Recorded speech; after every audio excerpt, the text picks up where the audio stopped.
6:56 a.m., December 16, 1944. Ardennes Forest, Belgium.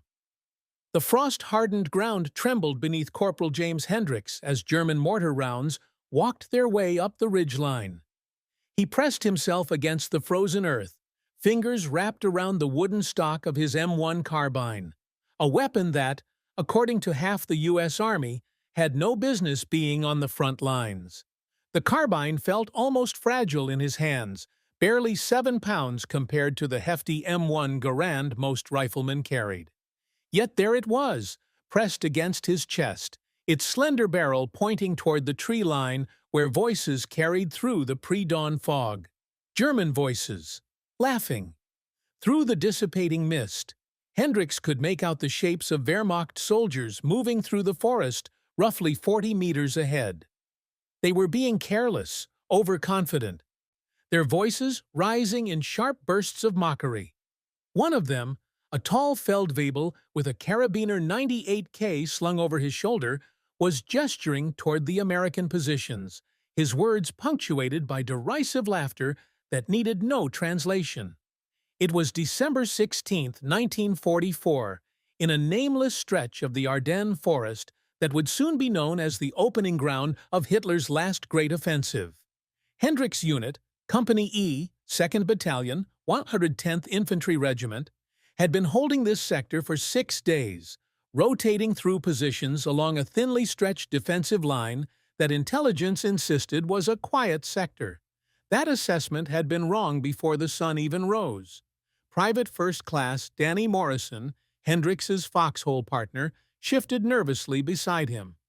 "They spotted your carbine during the medic exchange," Morrison whispered, his breath creating small clouds in the freezing air. "That big one was pointing right at it, laughing his ass off. It's called Spielzeug. Jenkins said that means toy." Hendricks didn't respond. His attention remained fixed on the German positions, counting silhouettes through the fog. 7, maybe 8. Moving with the casual confidence of men who believed they had overwhelming firepower and the element of surprise.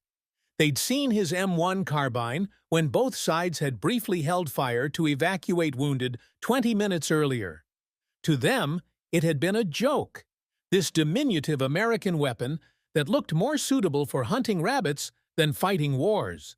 The Wehrmacht soldiers carried Kar 98K bolt-action rifles that fired heavy 8mm Mauser rounds. Solid, powerful, proven across 2 world wars. The M1 carbine, by contrast, fired a .30 caliber round that was smaller, lighter, and, according to critics, inadequate for serious combat. Hendricks had heard it 100 times from his own side. "Carbine's not a real rifle. It's for officers and clerks." But those critics hadn't spent 3 months fighting through France. They hadn't cleared buildings in Metz. They hadn't learned what Hendricks knew with absolute certainty.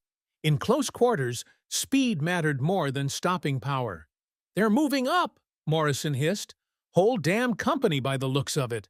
We need to fall back, Hendricks. We're about to be overrun." Hendricks' thumb moved to the carbine's safety, clicking it to the fire position. The 15-round magazine was full. He had 4 more magazines in his cartridge belt. 60 rounds total. The Germans were advancing in a loose skirmish line. Still talking, still laughing, their Kar 98K rifles held casually. They expected the Americans to run, or to put up token resistance with their toy guns before being overwhelmed by superior German firepower and fighting spirit. "Hendricks," Morrison urged, his voice cracking. "We gotta move, now." But Hendricks had already made his decision. His cheek settled against the carbine's stock as the first German soldier, the tall Feldwebel who'd been laughing loudest, emerged from the fog at 35 meters. The German's eyes went wide when he realized the Americans weren't retreating. Hendricks squeezed the trigger. 8 months earlier, April 3, 1944, Camp Kilmer, New Jersey. James Hendricks had wanted an M1 Garand. Every rifleman in the replacement depot wanted an M1 Garand, the beautiful, hard-hitting semi-automatic rifle that had earned its reputation from North Africa to the Pacific.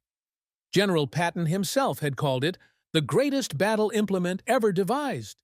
When your weapon had that kind of endorsement, you carried it with pride. So when the supply sergeant handed Hendricks an M1 Carbine instead, his heart sank. "There's been a mistake," Hendricks said, holding the lightweight weapon like it might break. "I'm infantry. Frontline infantry." The supply sergeant, a weathered staff sergeant with 3 overseas stripes, didn't even look up from his clipboard. "No mistake, Corporal. Your orders say Company E, 110th Infantry. You're getting a carbine." "But why?" "The carbine's for whoever the hell we assign it to," the sergeant interrupted. "We've got a shortage of Garands and a surplus of carbines." "You're getting a carbine. Next." Hendricks stepped aside, staring at the weapon in his hands with something approaching betrayal. The M1 Carbine was nearly a foot shorter than the Garand, weighed half as much, and fired a cartridge that looked anemic next to the Garand's powerful .30-06 rounds.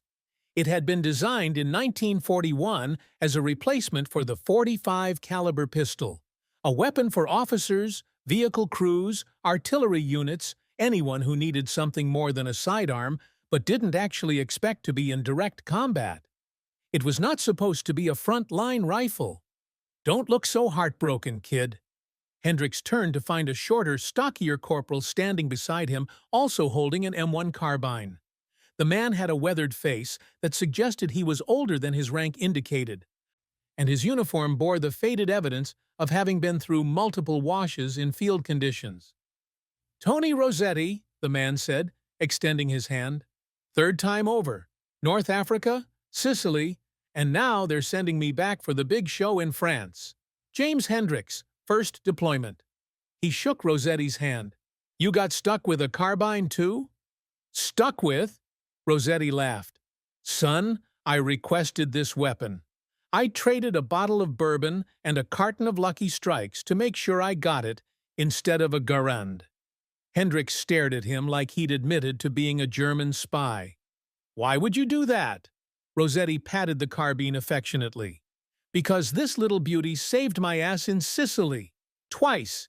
You know what the problem with the Garand is?" "There is no problem with the Garand," Hendricks said defensively. "It's the best rifle in the world." "The Garand is a magnificent weapon," Rossetti agreed. "For open terrain, for long-range engagements, for all those textbook situations they teach you about in training.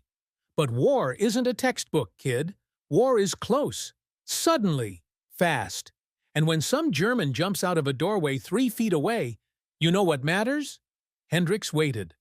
"How fast you can put rounds on target. The Garand gives you 8 shots. Good shots, powerful shots, but you've got to work that trigger carefully. And when that en-bloc clip goes ping and ejects, you're reloading. The carbine..." Rossetti pulled his magazine, showed Hendricks the stack of 15 rounds, then slapped it back into place with practiced ease. 15 rounds, light recoil, fast target acquisition. And when you're empty? 2-second magazine change instead of fumbling with clips. "But the stopping power is overrated at close range," Rossetti interrupted. "Listen, I'm not saying the carbine is better for every situation. If I were dug in defending a position, I'd want a Garand or a bar. But for advancing through hostile territory, clearing buildings, responding to ambushes, this weapon is perfect." June 8, 1944. Omaha Beach, Normandy. Hendricks had carried the M1 Carbine across the English Channel, through the chaos of the Normandy landing, D+2, arriving on a relatively quiet beach littered with evidence of the hell that had happened 2 days earlier, and into the brutal hedgerow country of France. And for 3 weeks he'd hated every minute of it. The weapon felt insubstantial. While other riflemen carried Garands that could reach out 600 yards, Hendricks felt like he was armed with a glorified pistol. The .30 carbine round had effective range of maybe 300 yards on a good day. Fine for defensive purposes, but inadequate when his squad was trying to suppress German positions across the bocage hedgerows. "Hendricks, "Put some fire on that hedgerow!" Sergeant McCready shouted during a firefight outside Sainte-Mère-Église. Hendricks squeezed off rounds toward the German position 200 yards distant, but his bullets seemed to vanish into the thick vegetation. Meanwhile, the M1 Garands around him were punching through foliage and forcing the Germans to keep their heads down.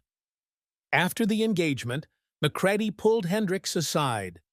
The sergeant was a hard-faced Pennsylvanian who'd earned his stripes in North Africa and had no patience for excuses. "You're not putting enough fire downrange, Corporal." "Sergeant, with respect, the carbine doesn't have the range." "I don't want to hear it," McCready cut him off. "Plenty of men are fighting with carbines and pulling their weight. Figure it out, or I'll find someone who can." That night, sitting in a foxhole during his watch, Hendricks examined the carbine by moonlight. Tony Rossetti's words echoed in his memory. "For advancing through hostile territory, clearing buildings, responding to ambushes, this weapon is perfect." The problem, Hendricks realized, wasn't the weapon. It was how he was being asked to use it. The Army kept trying to employ the M1 Carbine like it was a rifle, comparing it to the Garand, judging it by standards it was never designed to meet. That was like criticizing a hammer for being a poor saw. The carbine wasn't meant for long-range suppression. It was meant for something else entirely. Hendricks just needed a chance to prove it. September 27, 1944. Outskirts of Metz, France. The opportunity came in Metz during the brutal urban combat that characterized the Allied advance through the fortified French cities. Company E had been tasked with clearing a residential district where German forces had established defensive positions in the stone buildings that dominated the narrow streets. This was exactly the kind of close-quarters nightmare that conventional doctrine said infantry should avoid. But there was no avoiding it. The Germans had to be cleared building by building, room by room. Hendricks found himself in a four-man clearing team with Morrison, a bar gunner named Kowalski, and a grizzled private named Ellis who carried a Garand and looked like he'd rather be anywhere else. "Carbine in front," McCready ordered, organizing the teams. "Hendricks, you've got a point." It wasn't a vote of confidence. It was because the carbine was the lightest, most maneuverable weapon in close quarters. If someone was going to get shot going through doorways first, better it be the guy with the least firepower. The first building was a three-story apartment complex with a caved-in facade. Hendricks approached the entrance, carbine at the ready, finger on the trigger guard. Behind him, Kowalski's bar was too long and heavy to be useful in the tight spaces, and Ellis's Garand wasn't much better. Hendricks pushed through the doorway into darkness. The German soldier appeared from a side room. Sturmgewehr 44 coming up. Close. Too close. Maybe 8 feet. Hendricks didn't think. He fired. Crack, crack, crack. 3 rounds center mass in less than 2 seconds. The German went down, his assault rifle clattering on the floor. Hendricks was already moving, pivoting to cover the hallway, carbine tracking for more targets. "Clear!" Morrison shouted from behind. They moved through 3 more rooms. In each, the carbine's lightweight and minimal recoil allowed Hendricks to bring it to bear faster than any Garand could manage. When they encountered 2 more Germans in a destroyed kitchen, Hendricks put 6 rounds into both targets before Ellis even had his Garand shouldered.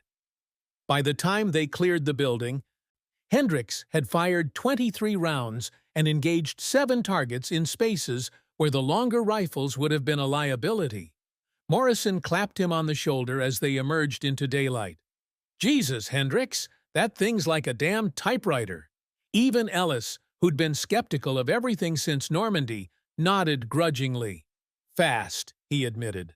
"Real fast." But the real vindication came from Sergeant McCready, who'd been coordinating the clearing operation from the street. "Hendricks," the sergeant called, "how many rounds do you have left?" Hendricks checked his magazine. 12 in the mag, plus 4 full magazines. 72 rounds total. McCready nodded slowly, calculating.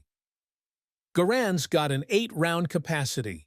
In the time it took you to clear that building, a Garand man would have had to reload 3 times. In doorways, under fire. He met Hendricks' eyes. Good work, Corporal. Real good work. For the first time since he'd been issued the carbine, Hendricks felt something other than resentment toward the weapon. Respect, maybe even pride. The M1 Carbine wasn't inferior. It was specialized. And in the right circumstances, it was devastating. December 10th, 1944, 6 days before the offensive. When Company E arrived in the Ardennes Forest to relieve a tired unit holding the quiet sector, Hendricks had been carrying the M1 Carbine for 8 months. He'd learned its quirks, its strengths, its limitations. He'd learned that the carbine loved movement and hated static defense, that it was merciless in close quarters but outmatched at distance, that it was reliable in cold weather when properly maintained, but finicky if you let ice build up in the action. He'd also accumulated a small arsenal of spare magazines, 8 in total, giving him an ammunition loadout of 120 rounds. Some he'd traded for. Others he'd scavenged from casualties and the occasional supply windfall. Each magazine was numbered with a grease pencil so he could track which ones fed most reliably. The Ardennes was supposed to be a rest sector. Intelligence reported minimal German activity. The defensive line was thinly held, with units spread across territories that would normally require twice the manpower, but nobody expected trouble. This was where green units came to get acclimated and veteran units came to recover. Hendricks wasn't so sure. "Something's wrong," he told Morrison on their 3rd night in position. They were sharing a foxhole overlooking a valley shrouded in fog, the kind of thick winter mist that reduced visibility to nothing and made every sound seem threatening. Morrison, who'd become something of a permanent partner since Metz, raised an eyebrow. "Wrong how?" "Too quiet. We haven't had contact in 6 days. No patrols bumping into us. No artillery. Nothing." "Maybe the Germans are as tired as we are," Morrison suggested. "Maybe they're done." But Hendricks had learned to trust his instincts. The Germans weren't done. They were preparing. On December 15th, the preparation became obvious. German voices carried across the valley at night. Not trying to hide, confident, organizing. Hendricks reported it to Lieutenant Dawson, the young officer commanding their platoon. "We're aware, Corporal," Dawson said, though his expression suggested awareness hadn't translated into action. "The division says it's defensive repositioning. Nothing to worry about." "Sir, with respect, that's not a defensive movement. That's—" "Dismissed, Corporal." That night, Hendricks couldn't sleep. He checked his carbine 3 times, cleaned it a 4th, arranged his magazines in the order he wanted them. If the Germans came, and he was certain they would, it would be soon, and it would be overwhelming. "You're making me nervous," Morrison muttered from his side of the foxhole. "Good," Hendricks replied. "Stay nervous. Stay ready." At 5:30 a.m. on December 16th, the German artillery began. 5:30 a.m. The barrage. The first shells landed 300 yards behind their position, great thunderclaps of sound that shook the frozen ground and sent showers of dirt and shattered trees skyward. Hendricks and Morrison pressed themselves into their foxhole as the bombardment walked closer. A methodical German artillery pattern designed to destroy defensive positions before the infantry assault. "They're coming!" someone shouted down the line. "Everybody stay down!" The barrage lasted 23 minutes, Hendricks counted, and by the time it lifted, the American positions were a moonscape of craters and splintered trees. Communications were severed. The platoon was isolated, unable to call for support or coordinate with adjacent units. Lieutenant Dawson emerged from his command foxhole, face pale but determined. "Check your sectors. They'll be coming through the fog." And they did. German infantry appeared like ghosts in the dawn mist. Feldgrau uniformed soldiers moving in squad-sized elements, their Kar 98K rifles at the ready. But they weren't attacking. Not yet. They were positioning, surrounding, cutting off potential retreat routes. At 6:30 a.m., a white flag appeared.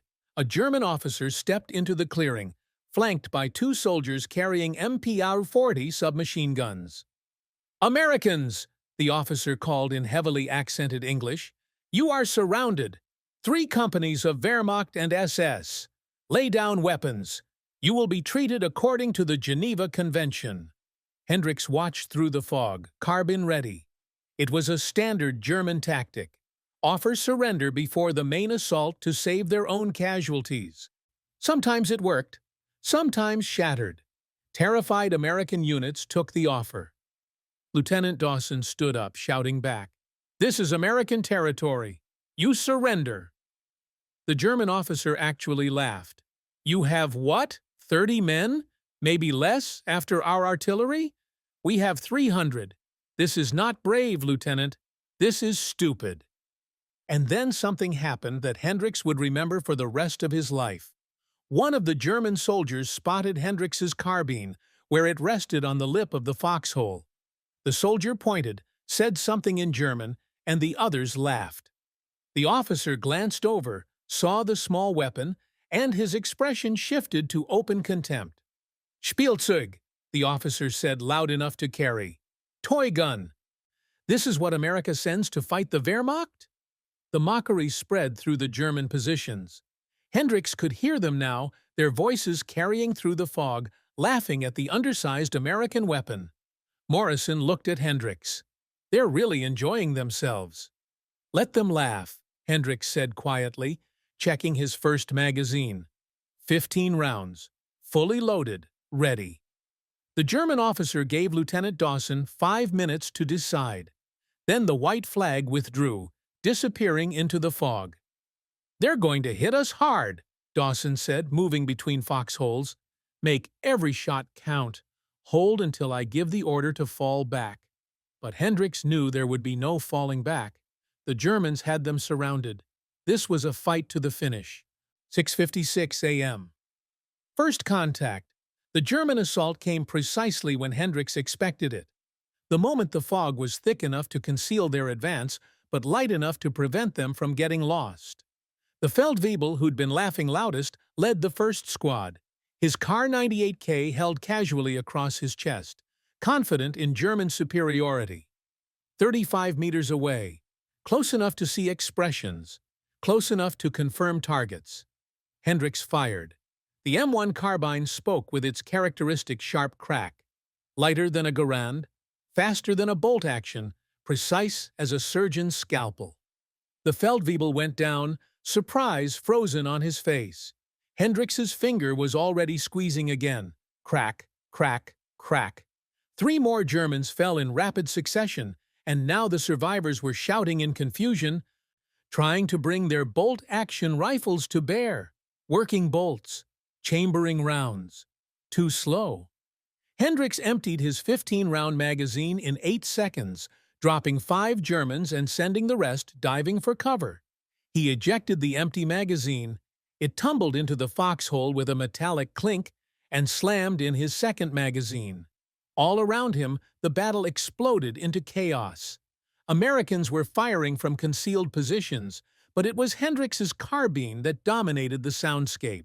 While the Garands boomed with heavy authority and required careful aim between shots, the carbine rattled out rapid semi-automatic fire that kept German heads down. "They're flanking left," Morrison shouted, firing his own carbine. Hendricks pivoted, spotted 3 Germans moving through the trees at 20 meters, fired 6 times in 4 seconds. 2 went down. The third scrambled backward, abandoning his advance. The Germans had expected token resistance from demoralized Americans with inferior weapons. What they got was a buzzsaw. Hendricks burned through his second magazine, reloaded with his third. 15 more rounds. He'd practiced magazine changes until he could do them in pitch darkness, and now muscle memory took over. Eject. to new magazine. Charge? Fire? Jesus Christ, Hendricks! Morrison stared at him with something approaching awe. How many is that? Hendricks didn't know. I didn't care. He was fighting on pure instinct now, the carbine an extension of his will. Light, fast, responsive. Everything Rossetti had promised back at Camp Kilmer. The German assault stalled. Then it broke. Wehrmacht soldiers were retreating into the fog, dragging wounded, abandoning their positions. The overconfident advance had met unexpected resistance and paid for it. Lieutenant Dawson appeared at their foxhole, eyes wide. "Corporal, what the hell was that?" "M1 Carbine, sir," Hendricks said, already reloading his fourth magazine. 15 rounds, semi-automatic, rapid fire. "I know what it is," Dawson said.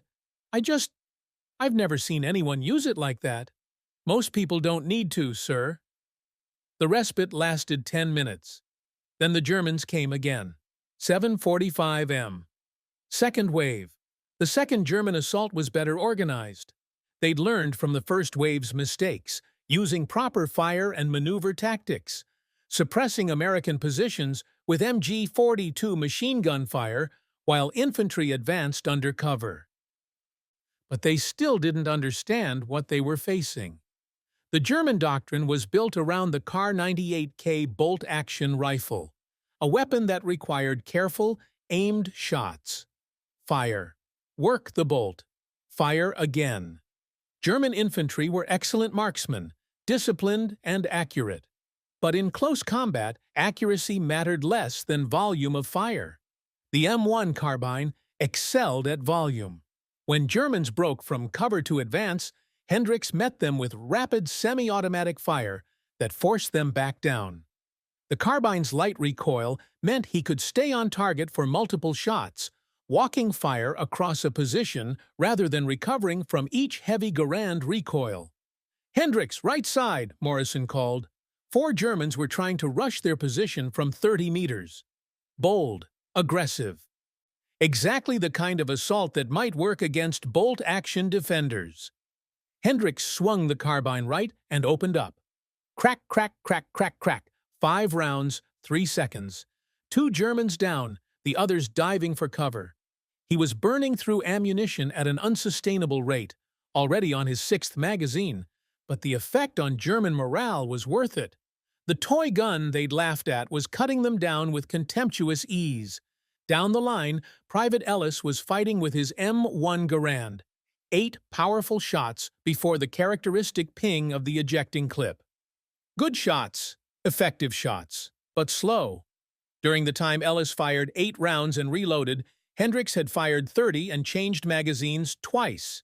A German grenade sailed through the air, landing 5 meters from their foxhole. Morrison grabbed it and hurled it back in one fluid motion. It detonated in midair above the German positions. Screams followed. "Running low," Hendricks said, checking his remaining magazines. 2 full, 1 partial. Maybe 40 rounds left. "Make them count," Morrison replied, firing his own carbine at targets in the tree line. But the Germans were already falling back again. The second assault had been bloodier than the first, and Wehrmacht discipline was starting to crack. Officers were shouting orders that soldiers were slow to follow. The easy victory they'd expected had turned into a meat grinder. Sergeant McCready appeared, moving in a crouch between positions. "Hendricks, ammunition status." 40 rounds, Sergeant." McCready tossed him 2 more magazines. "Scrounge these from casualties. Keep doing whatever the hell you're doing. You've got them rattled." And he did. Through the thinning fog, Hendricks could see German soldiers pointing toward his position, arguing, clearly debating whether another assault was worth the cost. The Spielzeug had become a problem. Lieutenant Dawson used the lull to organize. "We've held 2 assaults, but they'll be back, and we're running out of ammunition. When they come again, make it count. Aim small, miss small." Hendricks checked his carbine. The barrel was hot from sustained firing, but not dangerously so. The action was still smooth. 15 rounds in the current magazine. 2 more magazines in reserve. Enough for one more good fight. 9:15 a.m. Aftermath. The third assault never came. Instead, at 8:30 a.m., American artillery began landing on German positions. Belated fire support finally coordinated through repaired communications. The Wehrmacht forces withdrew under the bombardment, melting back into the forest, leaving their dead and wounded behind. When the all-clear finally sounded, Hendricks climbed out of his foxhole on shaky legs. The adrenaline was wearing off, leaving him exhausted and trembling. Around him, the defensive position was a wreck of cratered earth, shattered trees, and spent brass casings. His foxhole alone contained 43 empty carbine magazines, carefully placed aside for later reloading. Morrison emerged beside him, face blackened with powder residue. "We held. We held," Hendricks agreed. Lieutenant Dawson was taking a casualty count. 7 wounded, 2 killed. Against German losses that preliminary counts suggested were over 30 killed and maybe twice that wounded, an engagement ratio that should have been impossible for an isolated, surrounded unit. Sergeant McCready approached Hendricks with an expression that might have been respectful. "Corporal, I owe you an apology." "Sergeant? Back in Normandy, I gave you grief about that carbine. Told you to figure it out." McCready gestured at the battlefield. "I'd say you figured it out." By mid-morning, reinforcements arrived, elements from the 28th Infantry Division moving to stabilize the line. A captain from S2 Intelligence began interviewing survivors, trying to understand how a single platoon had held against company-strength German forces. When he reached Hendricks, the captain studied the M1 Carbine with new interest. "This is what you were using?" "Yes, sir." "How many rounds would you estimate you fired?"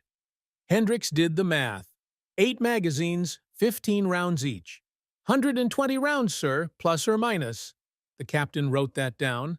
"And how many confirmed hits?" Hendricks glanced at Morrison, who'd been counting. 14 confirmed, sir, maybe more." 14, the captain repeated. "With a carbine. At what ranges?" 8 to 40 meters, sir. Close quarters."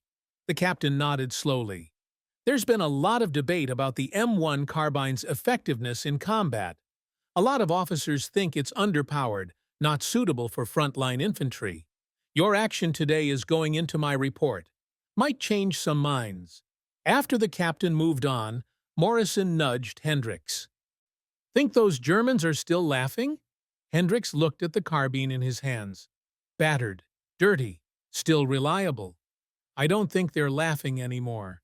The weapon that had been dismissed as a toy, that had been issued to him by default rather than design, had proven its worth in the crucible of close combat.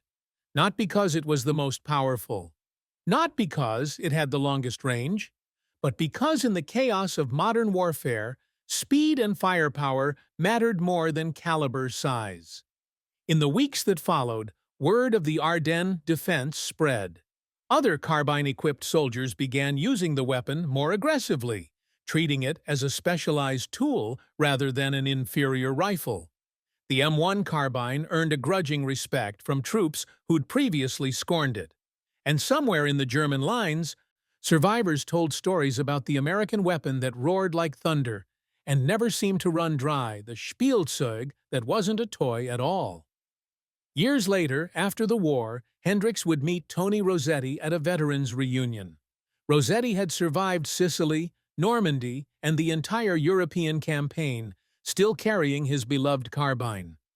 "Told you," Rossetti said, grinning. "Perfect weapon for the right circumstances." Hendricks raised his beer. "To the right circumstances.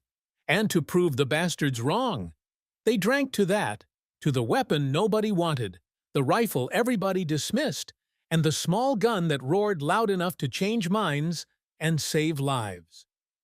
The Germans had laughed at the M1 Carbine's size, but size, as Hendricks proved on that frozen December morning, was never the point.